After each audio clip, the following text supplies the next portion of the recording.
Nakwento ko na ito, pero kukuwento ko ulit sa inyo kasi tinanong ulit, eh.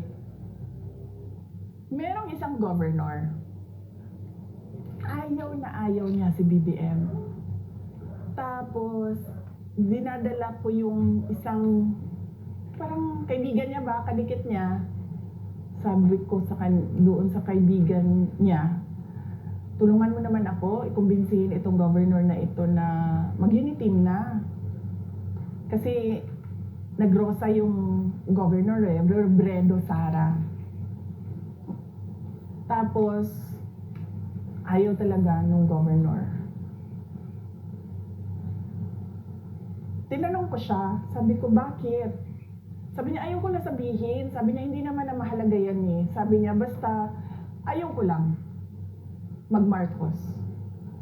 So akala ko naman dahil sa mga nangyari noong martial law, mga ganon. Akala ko ganon. Tapos tinulak ko siya ng tinulak, pinilit ko ng pinilit. Hanggang nagsabi na siya, hindi maganda ang karanasan ko sa kanya nung siya ay senator. Dahil may humingi ng tulong sa kanya, hindi niya tinulungan, pinadala pa nila sa akin yung sulat ng humihingi ng tulong.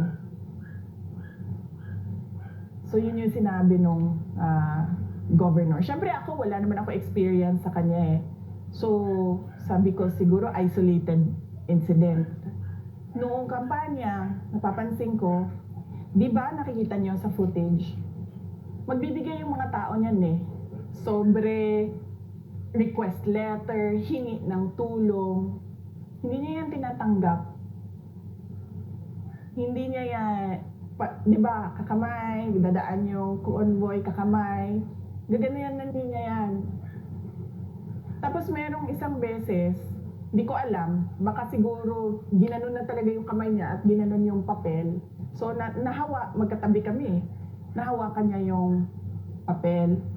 Tapos, hindi niya alam siguro ko itatapon niya o kinuha ko. Tapos binasa ko. Napakasimple nung pakiusap nung tao. Sabi niya, konting tulong lang sa dagdag kapital.